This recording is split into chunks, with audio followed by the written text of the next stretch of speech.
Naranasan nyo na ba yung mga gabi na hindi ka makatulog? So gaya ngayon, gumawa na lang ako ng video kasi nga kanina pa ako nakahiga, hindi na ako makatulog. Siguro dahil to sa naparami yung kape ko ngayong araw. Pero alam mo ang solusyon kapag ganito naghahanap din ako ng mga pagkapihan eh. So, lalabas tayo ngayon at maghanap tayo ng kape. No? So, kape pa more. Wala rin naman, di tayo makatulog kaya magtrabaho na lang. So hanap tayo ng mapagtambayang coffee shop dyan sa may labasan. Anyway, gusto ko na rin discuss yung comment ng isang subscriber natin na wala daw sa simula ng kanyang trabaho, ID lang ang meron siya hanggang ngayon. So kung pwede raw ba niyang ilaban yun sa dole ng ID lang ang meron siya. So samahan niyo ako, pag-usapan natin yung comment na yan ng subscriber.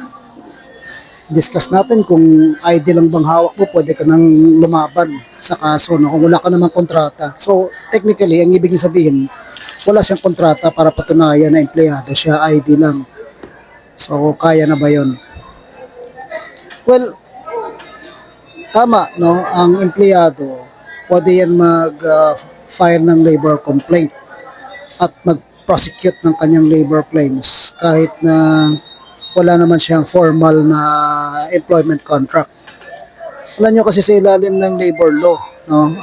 Ang written contract hindi naman required yan para patunayan ng employer-employee relationship o para i-enforce ang karapatan ng isang manggagawa.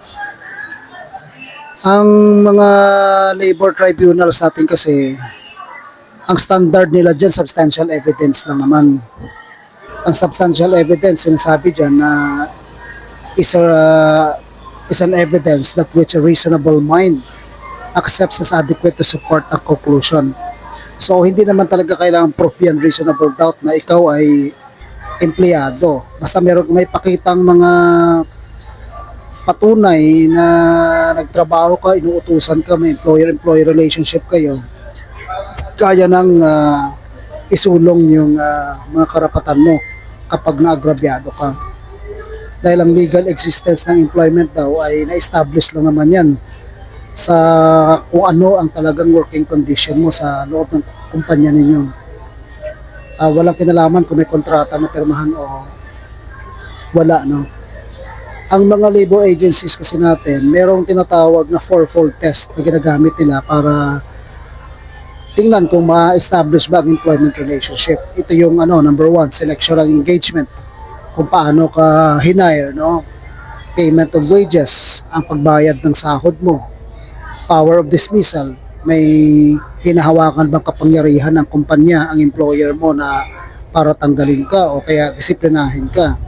Yan, power of control.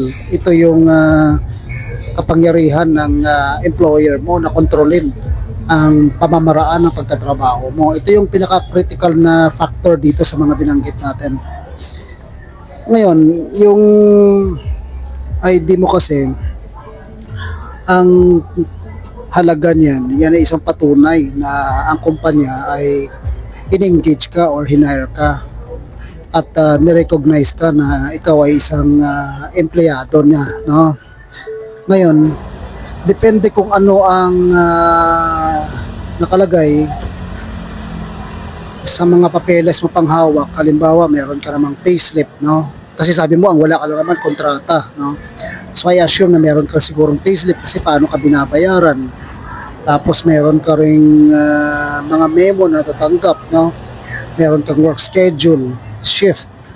Tapos may mga evaluation ka. So marami ka mga pwedeng document na maipakita pa na mapatunayan na binabayaran ka, na may sahod ka, no? At saka kung gaano ka nakatagal. Pag pinakita mo yung ID mo at mga dokumento bilang patunay na empleyado ka, ang burden of proof na shift yan sa employer para siya naman ang magpatunay na merong non-payment halimbawa o kaya valid ang pagtanggal sa'yo kung tinanggal ka naman. So para mapalakas yung posisyon mo dyan, kailangan mas maganda kung may ipakita kang proof ng financial record gaya ng bayad sa GCash, bank transaction, deposit, ATM printout, deposit slip, yung mga ganyan, ano, payroll. Tapos may mga digital footprint ka na patunay na talagang binibigyan ka ng utos ng boss mo. Email, text message, Viber, WhatsApp, no, kung ano-ano pa mga GC nyo dyan sa Messenger halimbawa. Mas maganda kung meron kong SSS PhilHealth pag-ibig records, no? Tapos ang BIR form kung meron ka rin. Ang statement ng mga kasamahan mo sa trabaho, patunay na ikaw ay empleyado at tinuutusan ka nga, no? So, affidavit, yan ang kape ko. Tsaka pwede lang magpasabpina sa labor arbiter ng tinatawag na sabpina doon sa TECUM para pakuha yung 201 mo i-present kay labor arbiter. So yan ang mga gagawin mo pagka ID lang hawak mo, wala kang kontrata.